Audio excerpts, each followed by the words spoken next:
Listen to the Vibes, hosted by Coyote Night. Listen in for some positivity and good times. The views and opinions of our guests may not necessarily reflect those of the host or the Vibes Broadcast Network. Listener discretion is advised.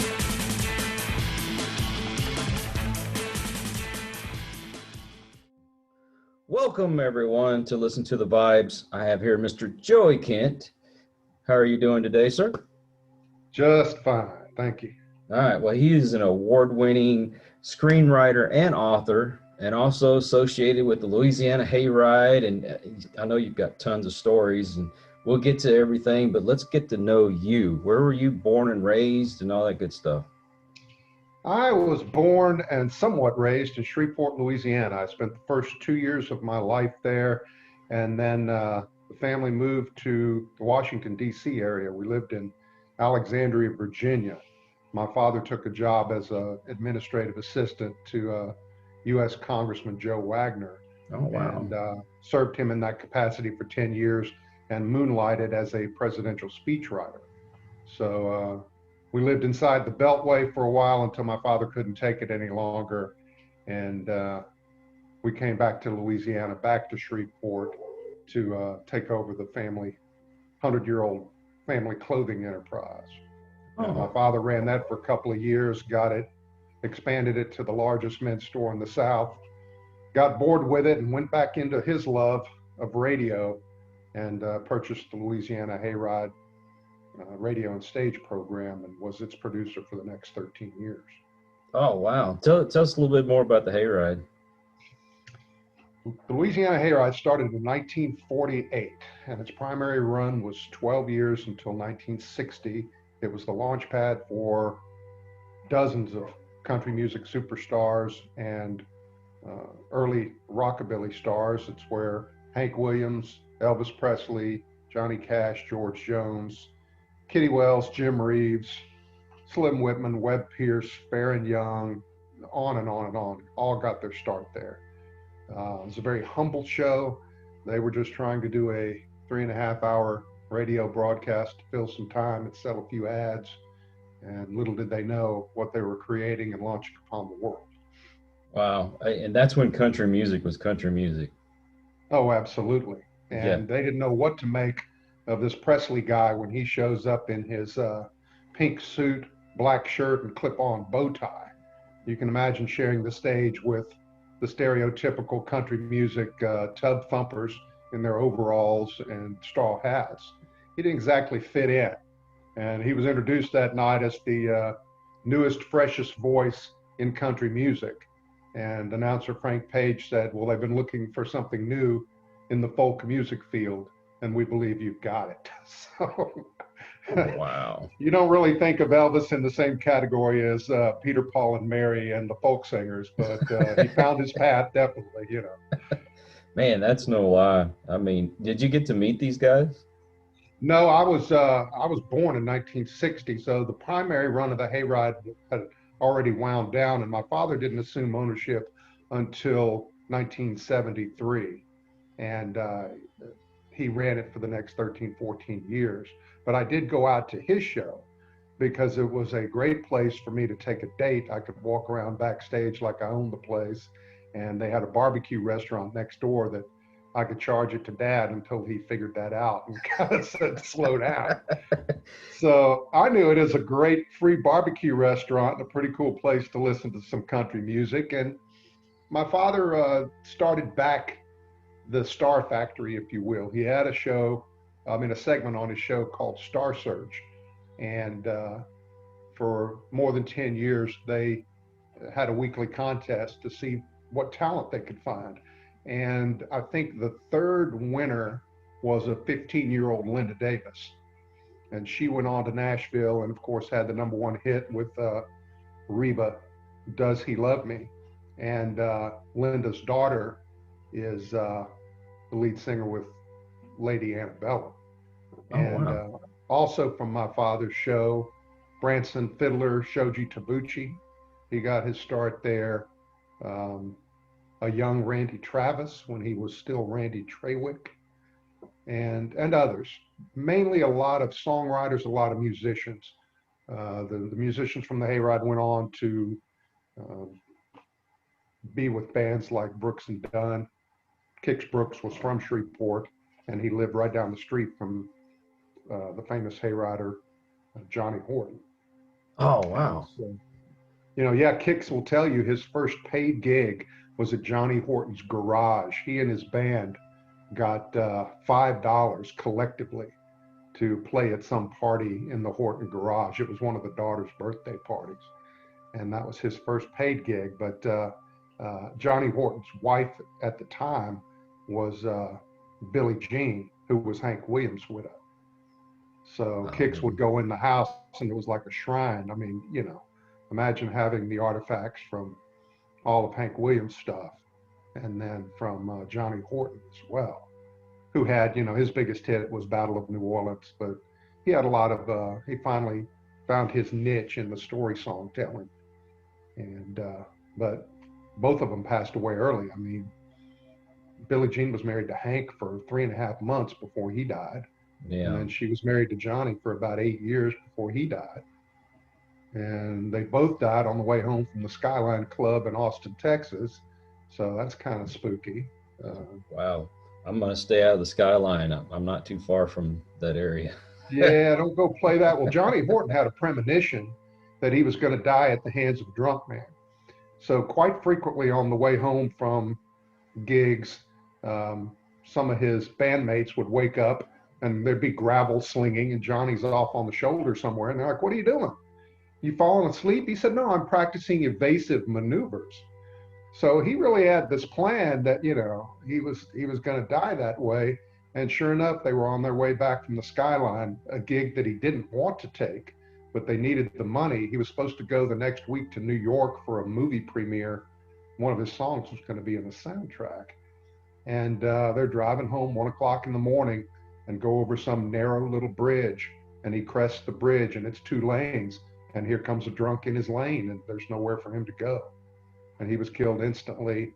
And, the other guys suffered cracked ribs, and the guy in the back seat had his leg crushed and eventually amputated. So, I mean, it was not a good thing. And you have books written about different things going on at the Hayride, right? Yeah, as I say, my father's focus was on continuing the show, continuing the star search, helping people get recording contracts and placed in Nashville and that kind of thing.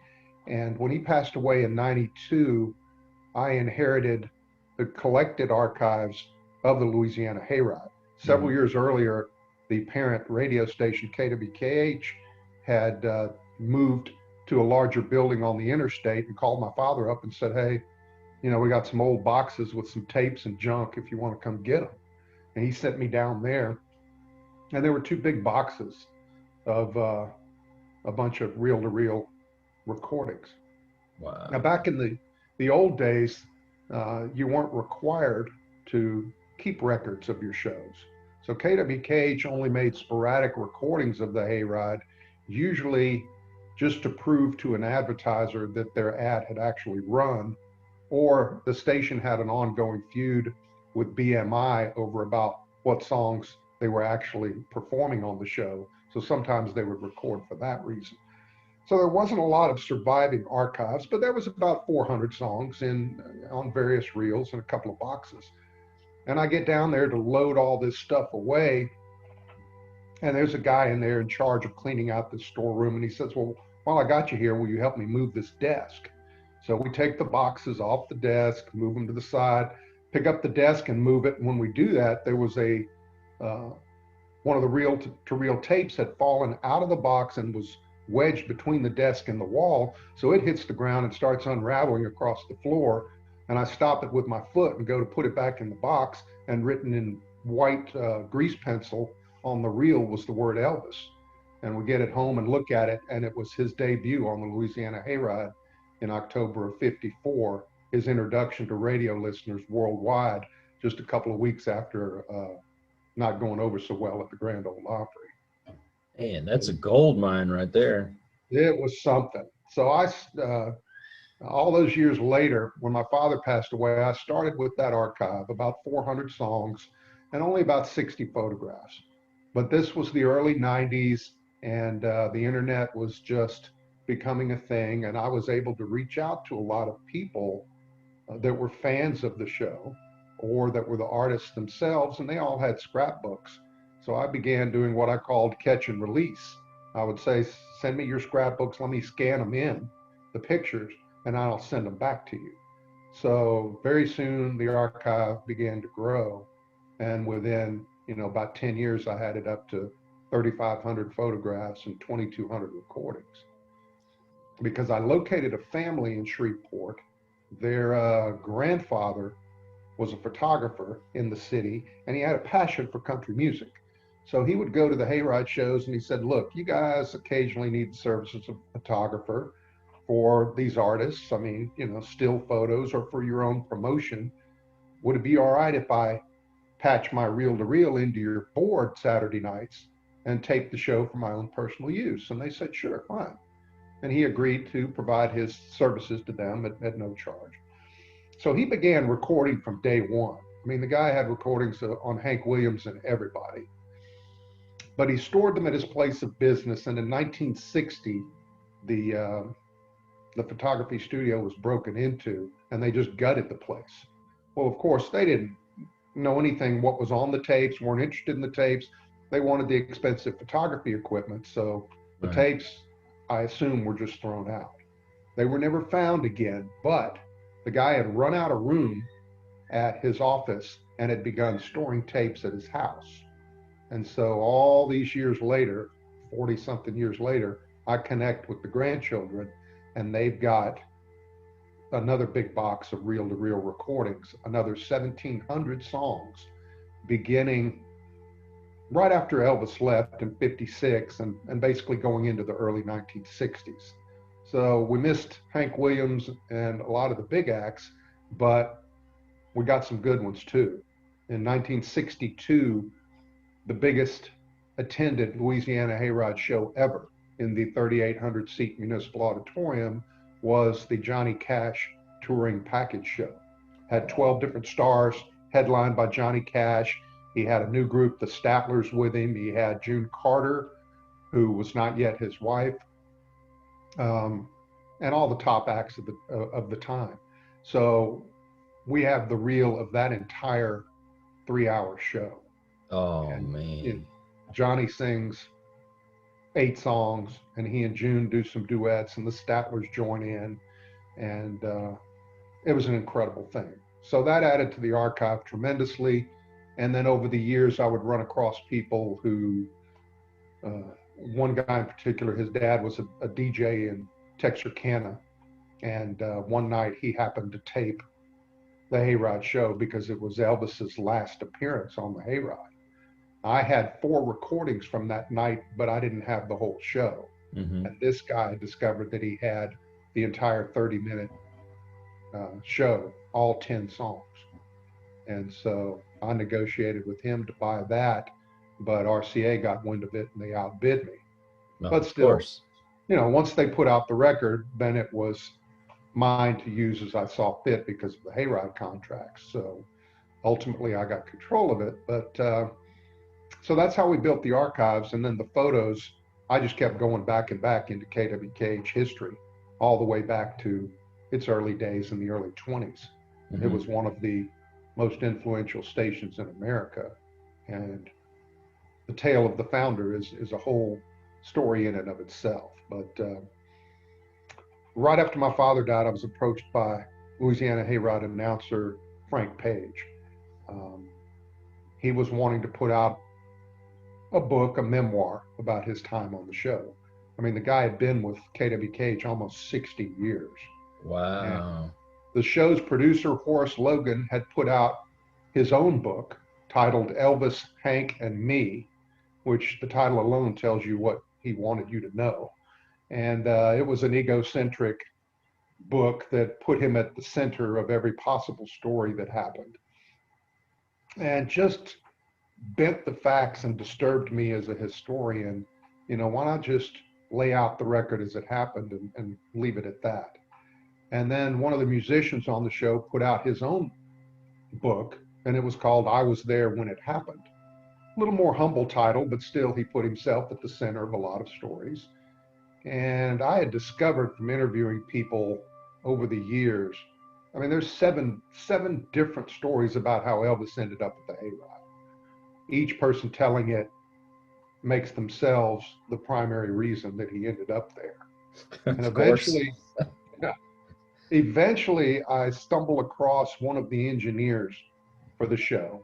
He, put together the broadcast each week, was in the little booth right off stage, and the man had no ego at all. And he just told it like it was. And I discovered that if I laid all these stories on top of each other, that they matched his version.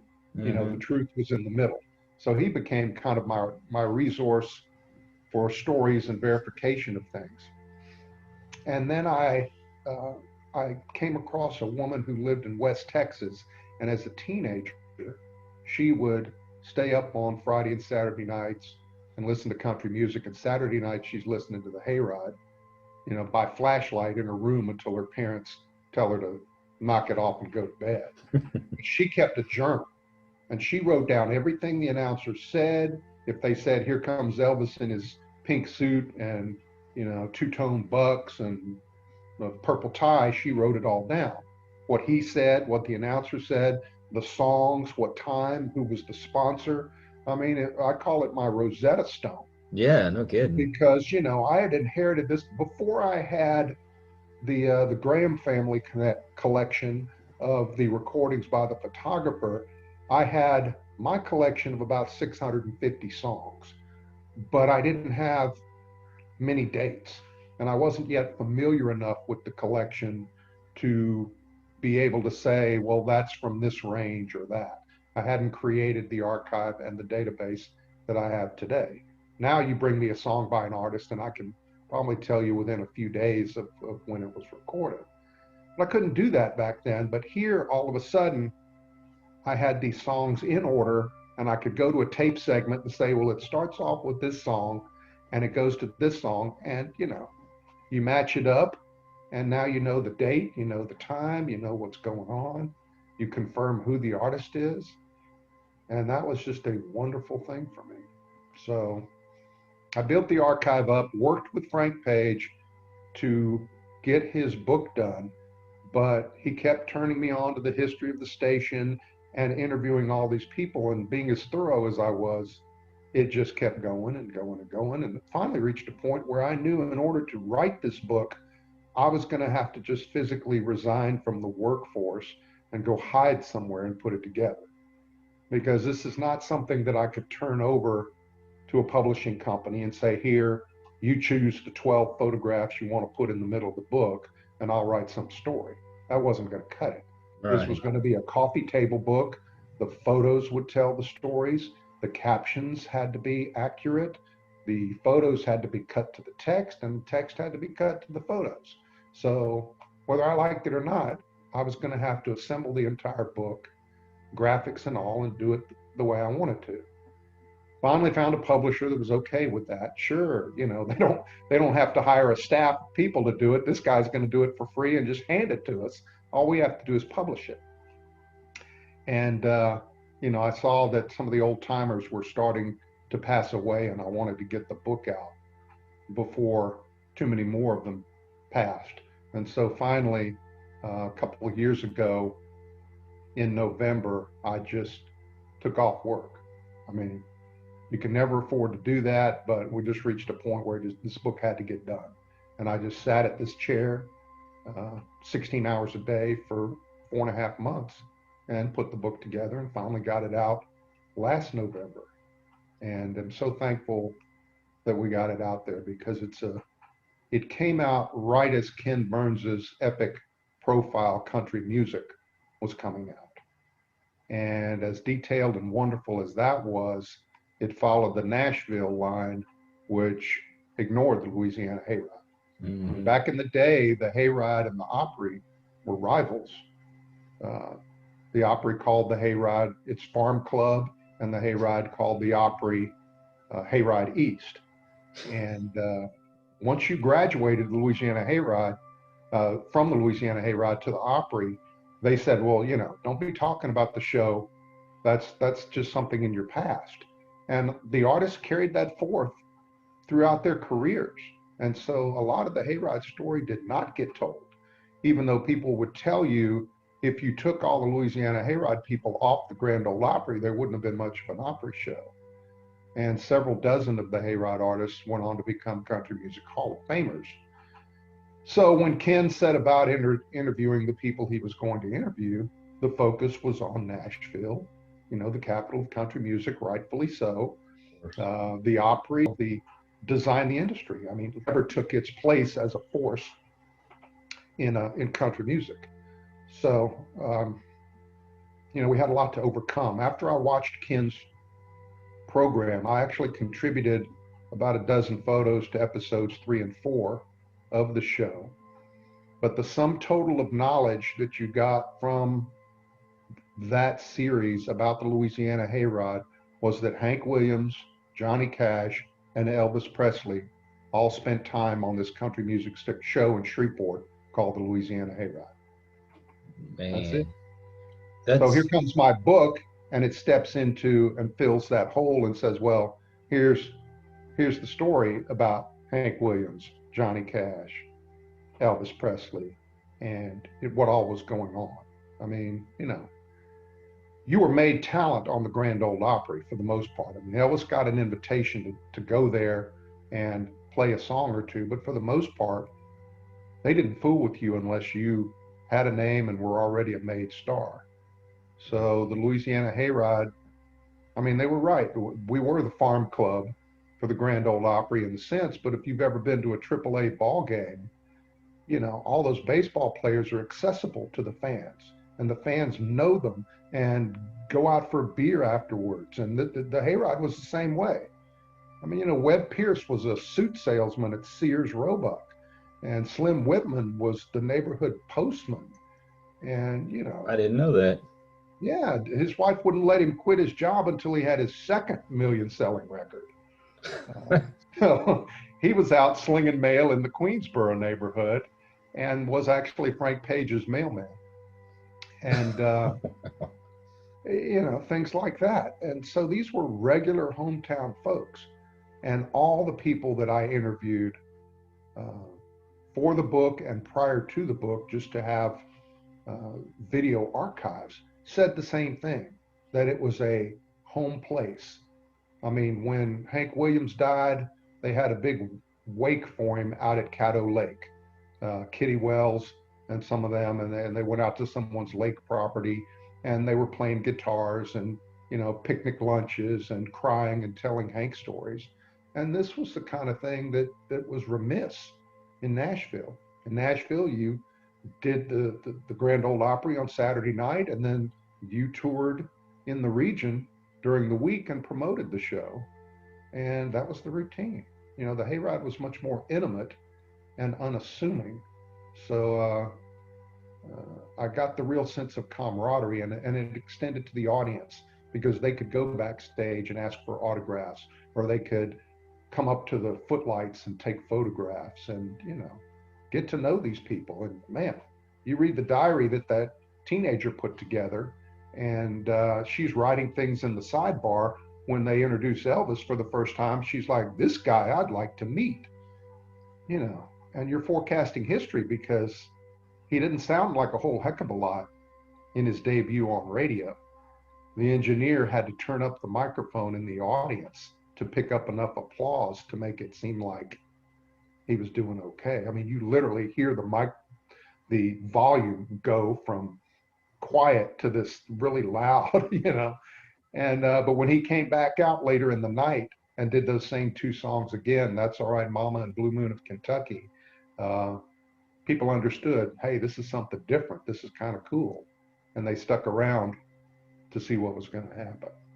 Wow. You've combined so much stuff that I really love. Number one, the old country music. I'm sorry, I'm just not really into the new stuff. I liked all the older stuff.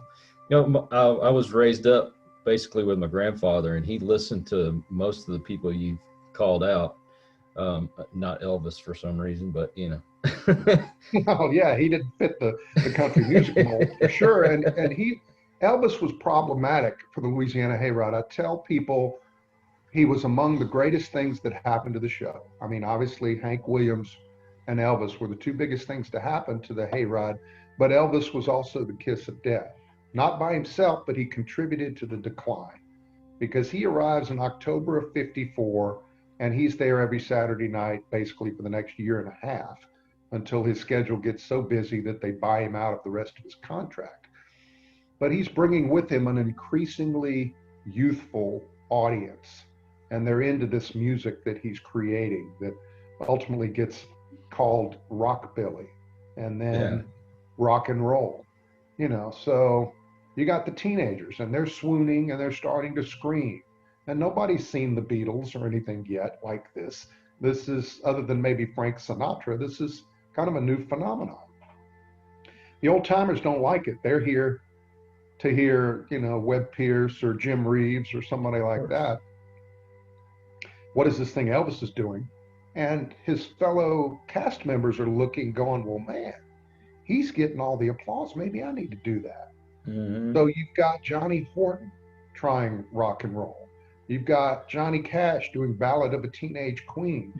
You've got George Jones cutting 245s as Thumper Jones and billing himself as the Bop King, you know, and just all these paths that shouldn't be taken. George said once that he tried to buy up all those Thumper Jones records, you know, that he could and destroy them because they were interesting to say the least. So being kind there, I assume.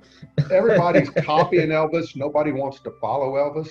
I interviewed Gary Bryant, who was a Spokane, Washington native who was on the show for about a year and a half. Good singer. But Gary had the unenviable task of following Elvis after his final Louisiana Hayride show. Mm-hmm. Now, this will show you what KW Cage thought of the operation they had and how detached they were. Elvis agrees to come back to do one final show for charity when they let him get out of the last 6 months of his contract. Colonel Tom pays the cash value of the rest of the contract, and station manager Henry Clay suggests that Elvis needs to do this final show for charity of his choosing. Mm-hmm. And the colonel says, well, why is that? Henry said, well, I'm on the building committee for the YMCA of the city of Shreveport, and we need funds, so it'd be awful nice if the charity of Elvis's choosing happened to be the YMCA. And so they agreed to that. Elvis returns, and he's huge by now. His first movie's out, Hound Dog is out, Heartbreak Hotel. He's ruling the charts. He's right there at superstardom. And what does the Hayride do? Well, they recognize the 3,800 seat municipal auditorium isn't big enough. So they go to the state fairgrounds and book the Hirsch Youth Building, which holds 10,000. Every ticket sells out. All the kids are in there. They're dragging their chairs right up to the stage, you know, destroying the buffer zone the fire marshal put in there. And, you know, they're having a hard time keeping control on this. Well, he's billed as just the third act of 20. It's not the Elvis show. Yeah, they're going to give him 35 minutes instead of maybe 15. But hey, he's 9 to 9:35. The show starts at 8 and it's going on till 11:30. So Elvis comes out. Well, first of all, when he shows up at the auditorium, they see the problem right away. All these teenagers are just waiting at the front to mob him. So they find a sleepy-eyed police officer who looks a little bit like Elvis, put him in a yellow Cadillac and send him around front.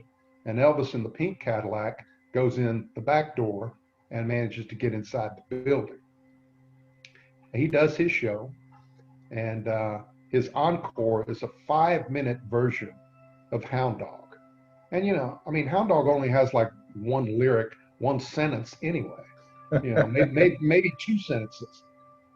Drag that out for 5 minutes. I mean, it's a burlesque version because he's just, you ain't done nothing. But I mean, you know, the DJ Fontana is just drumming this burlesque beat, and you know that leg is just going round and ran. Girls are just going nuts. Finally, he finishes and he leaves. Announcer Horace Logan takes to the stand here, and he says, okay, you young ladies and gentlemen have been just that, just perfect ladies and gentlemen, which they had not. They'd been insane idiots, but he said that. And he said, so we appreciate that. And if you'd like to take your seats now, we've got quite a bit more of the show yet to come. And then he does a couple of announcements, advertisements and things like that. And he says, okay, so if I've told you straight up to this point, you've been perfect ladies and gentlemen. So now if you'd like to take your seats. They're not taking their seats. They're leaving in droves. So he doesn't know what to do. He clears his throat and he goes, I have been straight with you up to this point, and I will tell you now, Elvis has left the building. He's gotten in the car with the policeman. He is now gone from the building. So please, if you'd like to take your seats. That was the first time that phrase was ever said, and that's why it was said, because they needed to keep the audience in the building for the rest of the show. And, it makes perfect sense now that you would say Elvis has left the building. Here's the proof. Don't go running out back, for autographs, because the dude's gone. He's in the car. Police have already escorted him. You're not going to find him. They don't listen. I mean, they just continue leaving. Anyway, poor Gary Bryant has to come out next. And he recognizes, like the rest of the Hayride artists, that this Elvis thing is magic. So he comes out, decides he's going to do Blue Suede Shoes. Because, that's Carl Perkins' hit. And Elvis didn't do that. That wasn't one of his 10 songs. So Gary gets going in, Blue Suede Shoes and just gets booed. Not because he's singing for them. Yeah, he sings it fine. He's a great singer. Deserved to be out there on that stage, but they were booing the fact that this signaled that Elvis really wasn't coming back for another encore, that he really was gone. And so, poor Gary, I think within 3 months, he just went on back to Spokane. He's like, y'all can do this. I'm going to go back home and sing country music. So see, you've combined, I love that old country music and I love history. I could just listen to those stories for hours. Man, so much happened, and they were so unaware because Henry Clay, the manager, was the son-in-law of the station owner, the Shreveport Times newspaper, the Ewing family. They owned the Times, they owned KWKH. The show was created just to fill a 3.5-hour slot and sell some advertising. That's all they ever wanted. When Colonel Tom got into Elvis's life just a few weeks before the 1-year anniversary of Elvis on the Hayride, he said, do not sign up again for the Louisiana Hayride. You're going down there, they're paying you $18 for a Saturday night show. Scotty and Bill are getting $12.50 each. I can get you $2 to $5 grand easy anywhere. Stop doing it. And Elvis was underage, so his parents had to sign the contract, and they were very bird in the hand. And they said, well, we appreciate what you've got going on and what you think you can do, but you're not there yet. And he said, give me a few weeks. I'm working this deal with RCA. I think I'm going to make it happen. And they said, well, when you do, come talk to us. Well, in those ensuing weeks, Elvis renewed. This time it was $200 for Elvis and band for each Saturday night.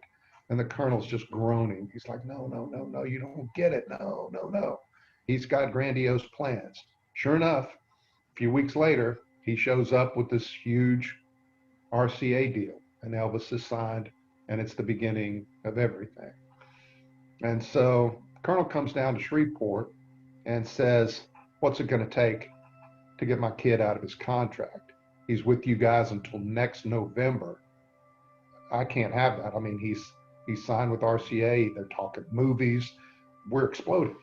Mm-hmm. Well, Henry Clay and the management of KWKH, they didn't want to hold any artists back. They, were happy to help. But they didn't have an artist service bureau. They didn't manage their acts. They didn't book them out. Some of the musicians on the show and some of the promoters from nearby radio stations did book out acts. Elvis toured all over Texas and Oklahoma and Arkansas and Louisiana while he was on the hayride and made some good money doing it. But the station itself wasn't into that.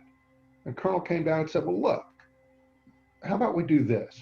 How about I come in here and let's put a real recording studio inside your building here, inside KWKH. Let's record these acts. Let's start an artist service bureau. I'll run it. We'll develop all the talent, all kinds of money to be made here. Mm-hmm. You know, let's do that. And Henry Clay was listening. He said, okay, well, you know, I'm listening. Lay out your plan.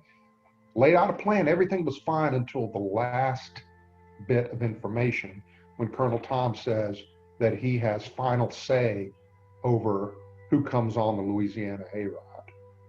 And Henry Clay's like, no, I mean, I don't know you. And I don't, you know, you could turn this into any kind of crazy show. No, I mean, we don't need that kind of help. We don't want that kind of help. And so the deal fell apart. And that's when the Colonel said, well, what's it going to take to get him out of the contract? And they said, well, you know, 6 more shows or six months worth of shows. It's got about a face value of $4,000. And Colonel Tom said, well, I'll give you 10 grand. And of course, that was more than enough to do the trick. And Elvis was on his way. Dang. Man, you ought to make a movie about all this stuff. Oh yeah, I've got several scripts where Elvis comes into play. One of them is about W.K. Henderson, who founded KWKH in the 1920s. He was the nation's first shock jock back during the Depression and was a household word, and nobody knows who he is today. But he's the reason the FCC was formed over radio, because he was cussing on the airwaves and there was nothing to stop him. This is the early 20s. In 1912, when the Titanic went down, they formed the Federal Radio Commission and made up certain rules because the telegraph operator on the Titanic was not, there wasn't the requirement to man the telegraph station 24 hours a day. So they recognized that need because there were other ships in the area that could have rescued people. They made it a requirement that on the ships you had to have a 24-hour telegraph operator and other rules and regulations, but this was under the Department of Commerce, and that's all it really covered. As radio developed 10 years later, they had no rules for it. W.K. Henderson gets on there and he says, look, you know, I want a big, powerful station, and they're not giving it to me. They're giving all these stations in the north. You can have 10,000, 30,000, 50,000 watt KDKA in Pittsburgh. And he said, you know, I'm down here and I've got the biggest station in the south, and you can take any 12 stations down here and it doesn't equal 1 in the north. So he takes on the federal government and he's cussing and ranting and raving any way he wants to. And he's given a certain amount of wattage that he doesn't like. He says he's down on the garbage can wavelength, down at the bottom of the dial, all kinds of static and interference. So he jumps up on the band reserved for the Canadian radio stations and just cranks up the wattage. I mean, I've got listener response cards. This is a station that supposedly had at the time 1,500 to 3,000 watts. And he had a sister station in Shreveport that was basically like a college station. It was only 50 watts, would barely broadcast, you know, more than 100 miles. I've got listener response cards from the early 1930s from both of those stations from Hawaii. I mean, they cranked it up. And in comes the hate mail from the Canadian farmers saying they're trying to get their crop reports, and there's some old man belly aching about how the government's doing him wrong, you know. But he eventually worked a trade with them and said, you know, you give me my wattage, I'll tone down my language. And so he did. And then he took up another charge. He had a guy on his radio program who was talking about chain stores. Like A&P was a big chain store back then. Mm. And you'd go in and compare a 5-pound bag of sugar, and by golly, they were 20, 30 cents cheaper. Then they began to notice, well, yeah, that's because it's a 4.5-pound bag of sugar. And so his radio rants exposed some of the deception and the practices of the chain stores. And he took to the airwaves for several years, this is right at the beginning of the Depression, telling America, you let these big box retailers come in and all the mom and pops are going to get destroyed and go away. And you're going to be left with these huge corporations, these chain stores chaining everything together. Well, he was forecasting what would become Walmart and what we're used to today. But this was 1929. And he banded together independent merchants. You know, now with COVID, we see a lot of information focused on the small businesses because they're having a hard time surviving. Yes, they are. And the local bars and the local restaurants. Well, this is what he was fighting for. He banded together the Merchant Minutemen, and it was an organization of all these mom and pop stores across America. And you'd go in there and there'd be a big enamel sign with Henderson's picture on it, you know, and his big saying was, "Hello world, doggone you." He used to say something worse than that, but he toned it down for the government. But he was known as the Hello World man. And, you know, kids would go in there and point at the enamel sign and say, "Mama, you know, don't you buy from those chain stores because old man Henderson's watching." And, you know, he kept up his rants for a couple of years and ended up authoring probably 30 or 40 antitrust laws that are still on the books today governing chain stores and things like that. I mean, he was very influential. But he got obsessed with radio. He owned a huge ironworks in Shreveport, the largest ironworks in the South. And he let other people run it while he played radio god and, you know, was doing his Howard Stern thing. And, you know, everybody was hurting during the Depression, and his bookkeeper started ripping him off, and he got in some bad financial trouble. Well, he had funded this station out of his pocket for so many years that he didn't see anything wrong with funneling some of the money from the station back into the ironworks to try to save it. Mm-hmm. And that was a no-no. The FCC, back then the Federal Radio Commission, had been formed a couple of years earlier to make up rules to control people like him. And they said, you can't do that. That's commingling of funds. And he was forced to sell his station. And, you know, faded into obscurity from there. But at the height of the Depression, anywhere you go, people knew the Henderson name. He would go to Washington, D.C. on a train and make these whistle stops, and people would come out to meet him because he was going there to fight the government for his right to have a powerful station. And sure enough, you know, the stations of the South got equality with the stations of the North only because he shows up in Congress and brings 2 railroad cars full of fan mail to say, what I am doing is good and you need to let us keep doing it. Very outspoken, crazy guy. I've got a script about him and all that to say. It starts off with Elvis's final hayride show. And there's a reporter there to see all of that. And he says, well, man, this must be the biggest thing that ever hit KWKH. And, you know, Frank Page says, well, no, actually, you know, Horace Logan might tell you it's Hank Williams, but it's really old man Henderson. And the reporter wants to know the story. And we go back in time and we tell the Henderson story from that platform. So wow. I had to put that in the book too, you know. Yeah, this is because this he is hadn't stuff fought you for need. what he fought, you know, we wouldn't have had a Louisiana hayride. So right. This is the kind of history people need to hear. And that's, you know, it's lost. It's you never hear about that kind of stuff. No.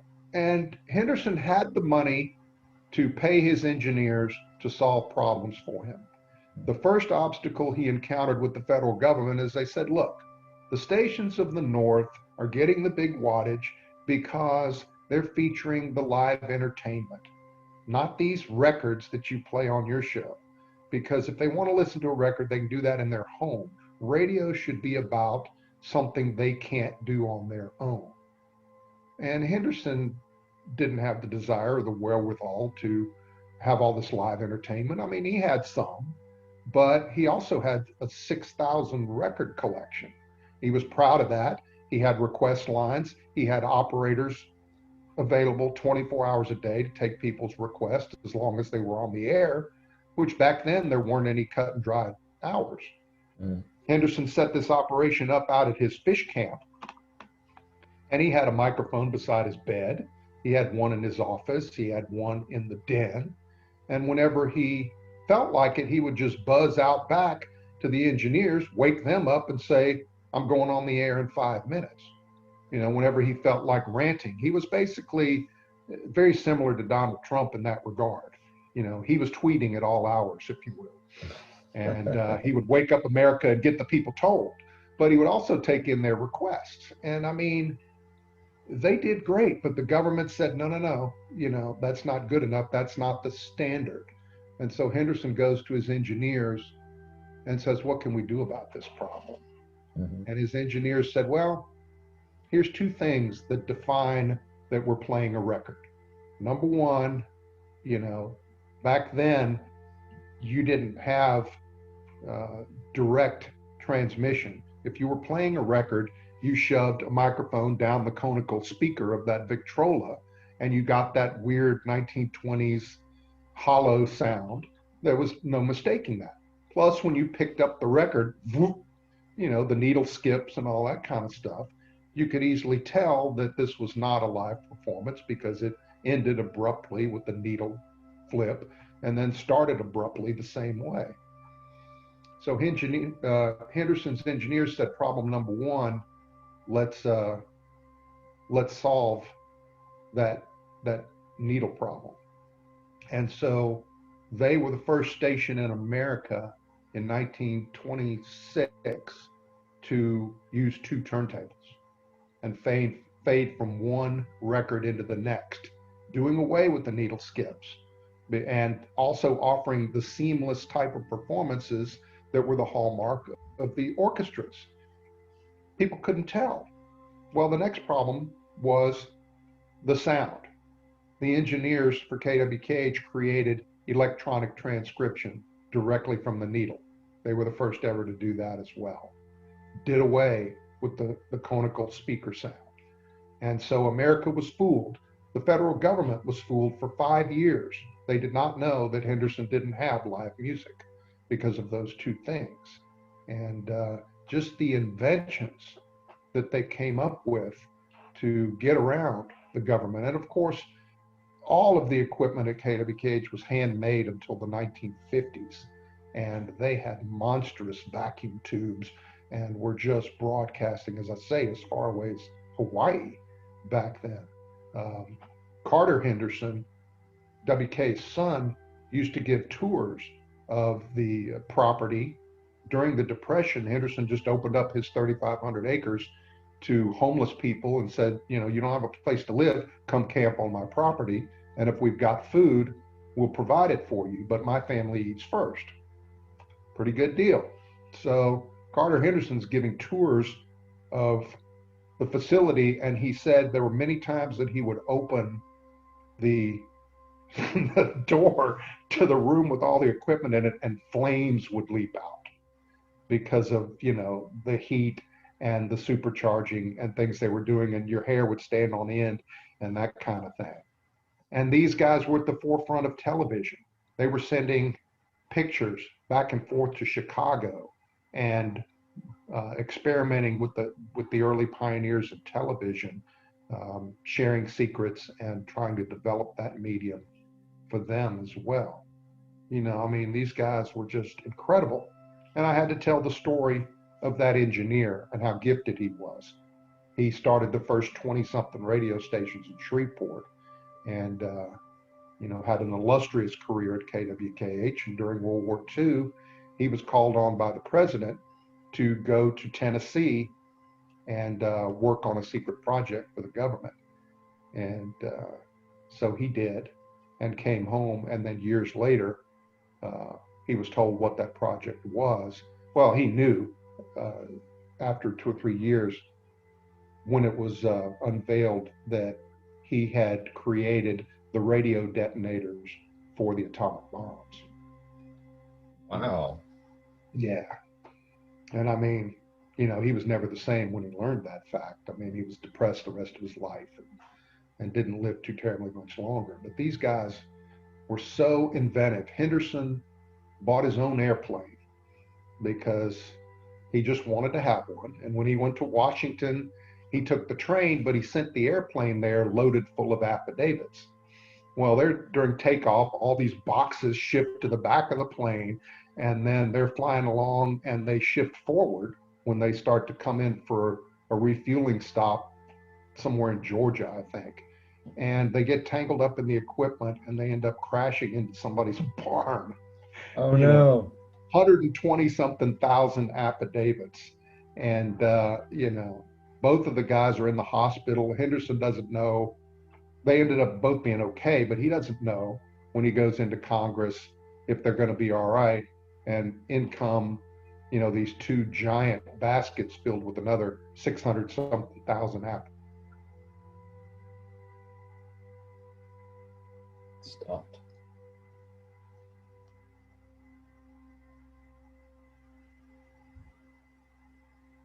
affidavits. And after he presented that out, and some blind man from Ohio hitchhikes to Washington, D.C. so he can testify on Henderson's behalf, saying, I like this man's program. Please don't, please give him the wattage he wants, and that kind of thing. So as a result, the government passed a law limiting the amount of evidence that you can present on your behalf in Congress because there were these two giant, carts of stuff. So what a character. I mean, he had his airplane. It was the sister ship to the Spirit of St. Louis. They built 3 of those airplanes. Lindbergh had one, Henderson had one, and I don't know who had the third. But he decided he wanted to have the maximum time aloft record, some kind of airplane record. So he hires these pilots to pilot his ship, and they take off from Shreveport Airport. They're flying over Shreveport for several days, but they ended up having to land prior to setting the record. And they found mud in the gas tank. So he was convinced he was sabotaged at some point. Mm-hmm. But during this attempt, in order to stay aloft, there wasn't any way paved for refueling.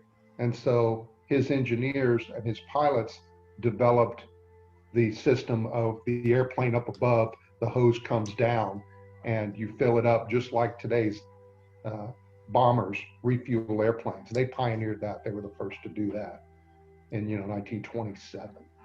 So Dang. So many inventions, so much stuff. And the pilot, after Henderson got rid of the airplane, the pilot went to he was a crop duster, and he went to work for a crop dusting outfit out of Monroe, Louisiana, and a year or two later became the first pilot for Delta Airlines. Man, I love history. I love history. Man, I find so many of these nuggets that, it's such a great story, the story of the station and the lives that they touched through the hayride, through the inventions, through the anti-chain store. I mean, fighting that stuff. Now we complain about big box retailers, but who was doing that back then? Henderson, getting on the microphone, publishing the owners of Piggly Wiggly's home phone number so people could call him up and complain. And that guy taking out full page ads in the newspaper about Rat Henderson and how he'll meet him anywhere at any time and they'll fight it out, How funny. Just another era, another time. Man. So anyway, I got immersed in that, and this book had to come out. It starts in 1907 with the arrival of the first radio set in Shreveport. His engineer's 10 years old and gets that for his birthday. And then, 9 years later, he's got the first amateur station in his city. And 5 years later, he's helped start, the first church station in America, all kinds of firsts. The first police band station, because they discovered radio. Hey, you can actually radio ahead to another city and tell them to be on the lookout for this car full of bank robbers. So, so much pioneering, so much history. That's amazing. And we've not really talked about you. Yeah, I pushed it off of that. Well, in a way, because this kind of became my life, just the whole history of that. But um, back in the 90s, I had a friend that wanted to get into the movie business, my best friend, and he moved to Nashville and carved out a niche for himself doing music videos, country music and gospel videos. Hmm. And I would go up there and be part of his four-man film crew. Um, we did people like Tom T. Hall and I Crystal loved him. Gale, Crystal Gale and some of those people um, for Platinum Entertainment, and just really had a good time. Oak Ridge Boys, um, met a lot of neat people. Did Kenny Chesney's first video. It was a song called "The Tin Man," and I made the backdrop. It was a giant. It looked like the side of a circus tent, and I did a drawing, a painting, like a 7 or 8 foot tall painting of the Tin Man from The Wizard of Oz, and so that was a lot of fun for us. But I went on to other pursuits. But after Hurricane Katrina hit New Orleans in 2005, all the movie projects that were here in New Orleans moved to Shreveport in the north part of the state to retain their tax credits. I mean, they'd already committed to doing their productions in Louisiana, and the state had generous film tax credits. So all these projects show up in Shreveport, and they convert this 1 million square foot old AT&T phone assembly plant into uh, sound stages. And I go to work on some movies.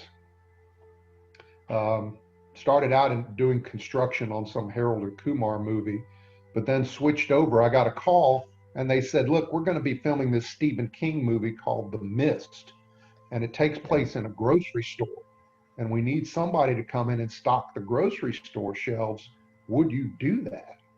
And I said, well, does it pay the same as carpentry? And they said, yeah. I said, well, heck yeah, I don't get sawdust on me. And I used to be a window dresser at the family clothing store. So you betcha I'll come in there and do that. Well, that put me in the art department as a set dresser. And that's what I did for the next 10 or 15 years on movies. Started out in Shreveport. And then after 2 or 3 years, once New Orleans got back up and running, all the projects moved back to New Orleans because the LA film crews much preferred the decadence of Bourbon Street to the roll up the sidewalks at 2 o'clock in Shreveport. And of course. So I followed them back and soon was working on, Jurassic World and Magnificent Seven and, these really big movies. Mm-hmm. I loved it because, being able to see that firsthand was an education that not a lot of people get. Working in the movies is kind of like being part of a carnival Mm-hmm. because the people that work on it out of Hollywood anyway just go from state to state, Louisiana, Georgia, North Carolina, wherever they got to go. They go with the projects just to keep work. Well, Yeah. I would only work on the projects that came to New Orleans. And at that time, New Orleans was doing more movie making than LA or New York. So there was plenty of work to be had. And I'd always wanted to be a writer, to write popular fiction of some kind. Right. I came up with a term that I called the airport club, because I noticed whenever you go to the airport, and back then they had one gift shop and maybe room for 20 or 30 paperbacks. And if you were a well-to-do author, like James Patterson, you were going to be on that rack at the airport. So I wanted to join the airport club. I wanted to be one of those guys and write historical fiction, be like Dan Brown or, some of these guys that take the facts and create their own fictional story based around real events. But I thought, okay, I'm in this unique position. I'm in the movie industry. I'm right beside these producers and directors. I'm eating lunch near enough with them. I can get to know them as people rather than as movie stars or big unapproachable whomevers. I mean, we're working together for 3 or 4 months. So why not take advantage of that and write some screenplays? So I start with the Henderson screenplay because, as you can see, I have a passion and an understanding of that history. Oh yeah.